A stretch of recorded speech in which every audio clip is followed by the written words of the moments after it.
geometry, trigonometry, algebra, matrices, vectors, and progressions in series. The first topic that we will look at in analytic geometry will be straight lines. If you look at the figure shown here, we have a straight line that intersects x and y axes. The x-axis intercept is a units from the y-axis, and the y-axis intercept is b units up from the x-axis.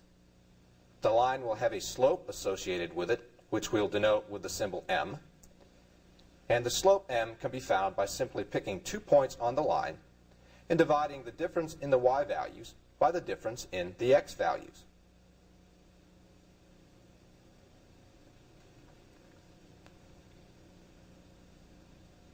The general form for a line can be written as ax plus by plus c is equal to 0. We can also write a slope-intercept form of the line, which is written as y is equal to m, the slope, times x, plus b, which is the y-intercept when x is equal to 0.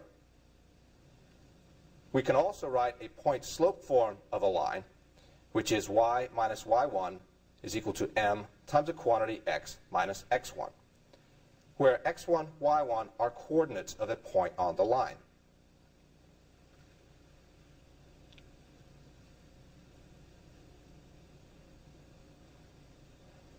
We can also describe the angle of intersection of two lines intersecting in two-dimensional space. The angle shown here is alpha, and alpha is simply the arctangent or the inverse tangent of the quantity m2 minus m1 over 1 plus m1 times m2, where m1 and m2 are the slopes of lines 1 and 2 respectively.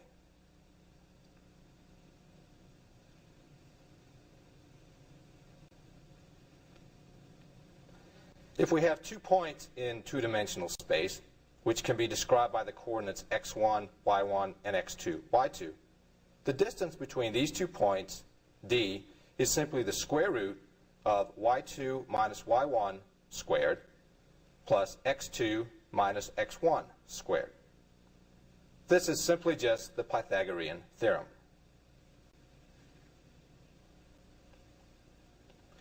If we have an equation in which y is equal to x squared plus some number of lower order terms, we can determine the points at which the function crosses the x-axis, known as the roots of the equation, by using the quadratic formula. If we write our equation in the form ax squared plus bx plus c is equal to 0, that is, y is equal to 0, the roots of the equation, x1 and x2, are equal to a negative b plus or minus the square root of b squared minus 4ac over 2a. The types of roots depend on the discriminant, which is the quantity under the square root symbol. If b squared minus 4ac are greater than 0, then the roots are real and unequal. If b squared minus 4ac is equal to 0, then the roots are real and equal. If b squared minus 4ac is less than 0, then the roots are complex and unequal.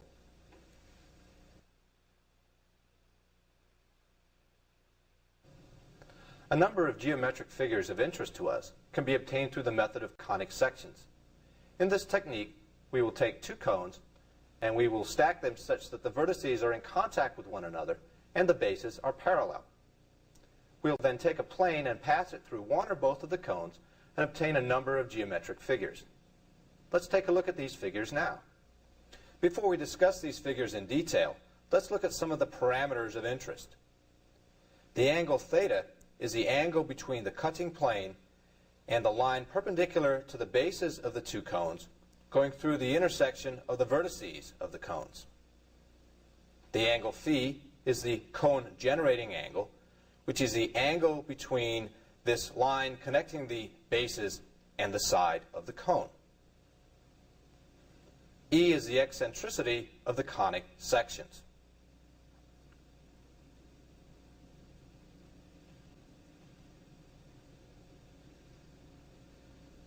Let's look at each of these figures now. The first figure is one of a circle, which is obtained by passing the plane perpendicular to the line connecting the two bases of the two cones. In this case, theta will be, of course, 90 degrees, and E, the eccentricity, will be equal to 0.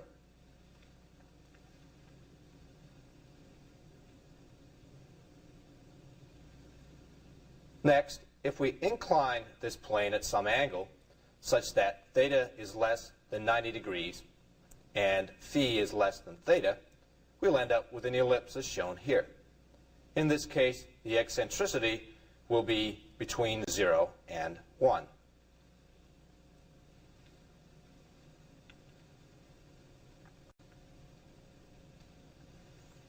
Next, if we incline the plane to an angle such that theta is equal to phi, we'll end up with a parabola, and the eccentricity will be equal to 1.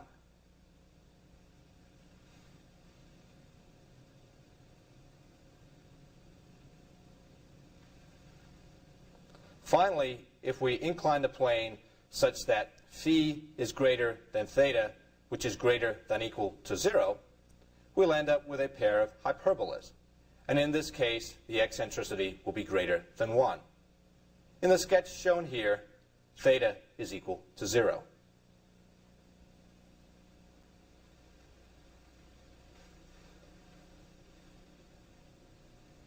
The general equation for conic sections can be written as ax squared plus 2bxy plus cy squared plus 2dx plus 2ey plus f is equal to 0.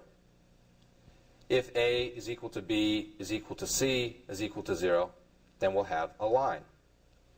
If a is equal to c, which is not equal to 0, and b is equal to 0, then we'll have a circle. If a is not equal to c, then we can have any one of three situations. If b squared minus ac is less than 0, then we'll have an ellipse. If b squared minus ac is greater than 0, then we'll have a hyperbola. And if b squared minus ac is equal to 0, then we'll have a parabola. The eccentricity can be calculated from the cosine of theta divided by the cosine of phi. Let's begin our discussion of these conic sections by looking at a circle. A circle is the locus of points in a plane that are equidistant, the distance r in the figure shown here, from some center point with coordinates hk.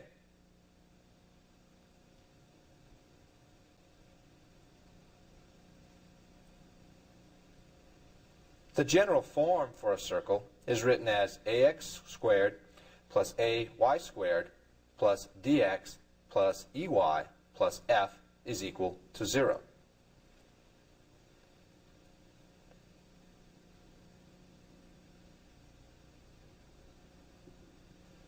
The standard form takes advantage of the knowledge of the center of the circle and the radius r, and is written as x minus h quantity squared plus y minus k quantity squared is equal to r squared.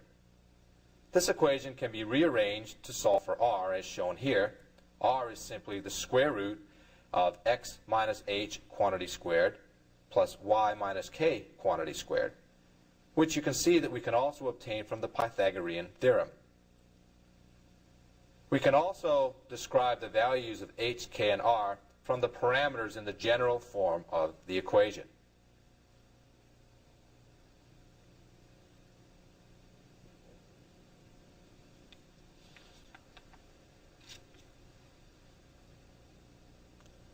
We can also calculate the distance from a tangent to a circle to a point away from the circle.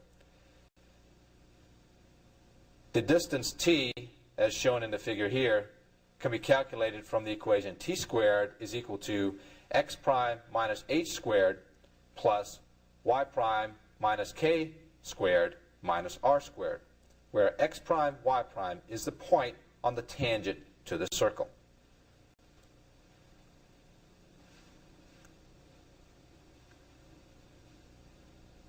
A general sketch of an ellipse is shown here.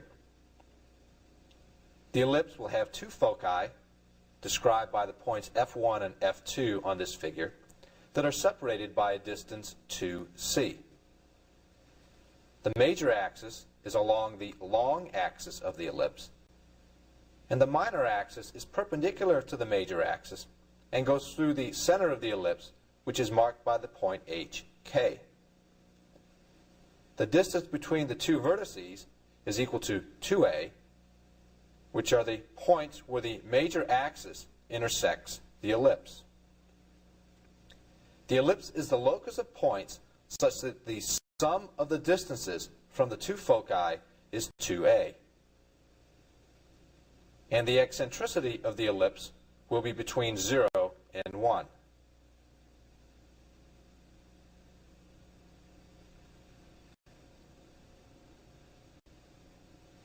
The standard form for the ellipse is x minus h quantity squared over a squared plus y minus k quantity squared over b squared is equal to 1, where the center is at hk and the semi-major distance is a and the semi-minor distance is equal to b.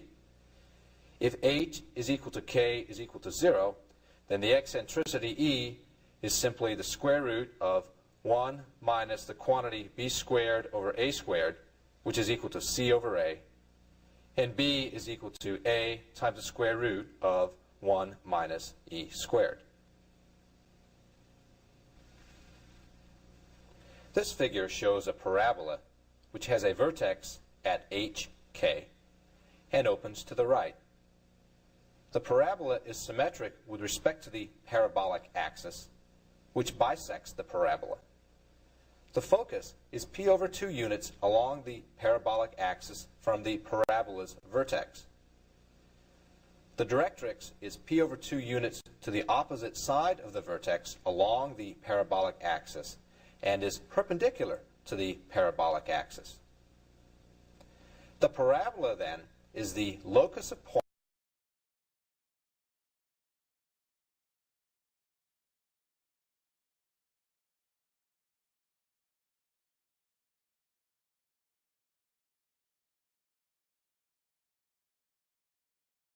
points equidistant from the focus, point F, and the directrix. The eccentricity of a parabola is equal to 1.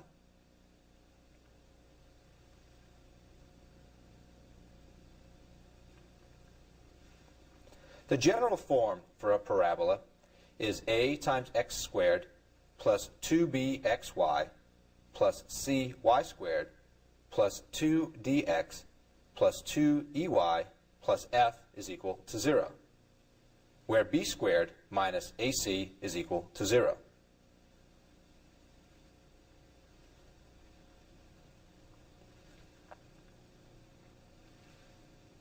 If the parabola opens horizontally, we can write a standard form as shown here, and that is the quantity y minus k squared is equal to 2p times the quantity x minus h, where the vertex is at hk.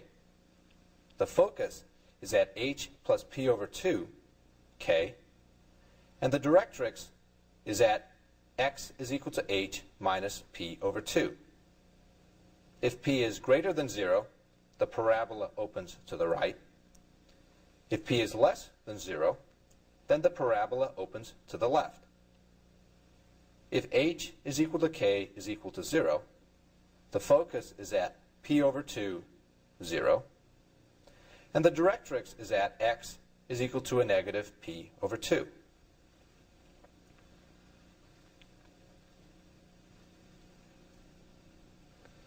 If the parabola opens vertically, the standard form can be written as the quantity x minus h squared is equal to 2p times the quantity y minus k. The vertex is at hk. The focus is at h, k plus p over 2, and the directrix is at y is equal to k minus p over 2. If p is greater than 0, the parabola opens upward. If p is less than 0, then the parabola opens downward. If h is equal to k is equal to 0, then the focus is at 0, p over 2, and the directrix is at y is equal to a negative p over 2.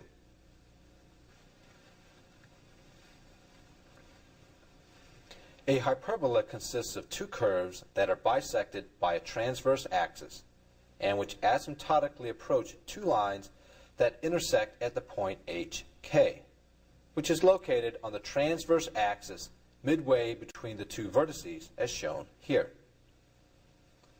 Let's look at some of the parameters that pertain to hyperbolas. Hyperbolas will have two foci separated along the transverse axis by a distance 2c. Lines passing through the two foci perpendicular to the transverse axis are conjugate axes. And the distance between two vertices is 2a. The hyperbola, then, is the locus of points such that the difference in distances from the two foci is 2a.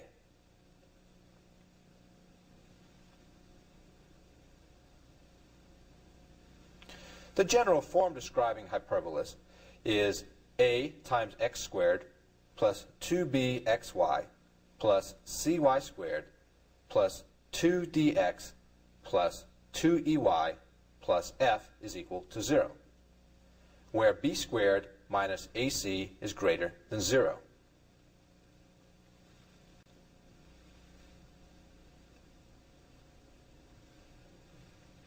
If the hyperbola has a center at hk, that is where the two asymptotes intersect, and the hyperbola opens horizontally, the standard form is the quantity x minus h squared over a squared minus the quantity y minus k squared over b squared is equal to 1.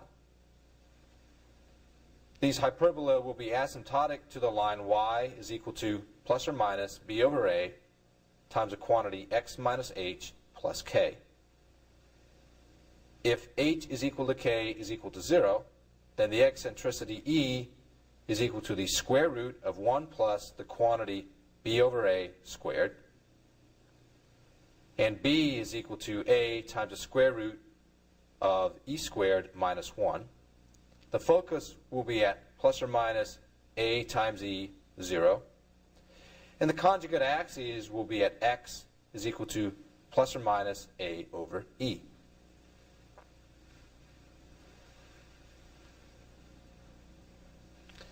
If the hyperbola opens vertically, the standard form can be written as the quantity y minus k squared over a squared minus the quantity x minus h squared over b squared is equal to 1.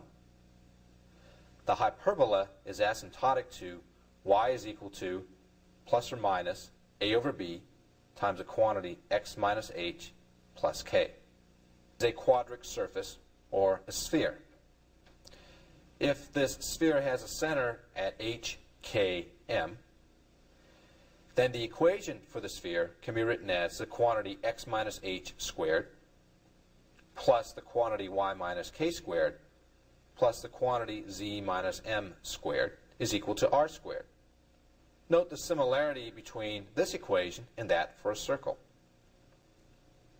If we have 2 points, which we can describe by the coordinates x1, y1, z1, and x2, y2, z2, the distance between the points D is simply the square root of the quantity x2 minus x1 squared plus the quantity y2 minus y1 squared plus the quantity z2 minus z1 squared.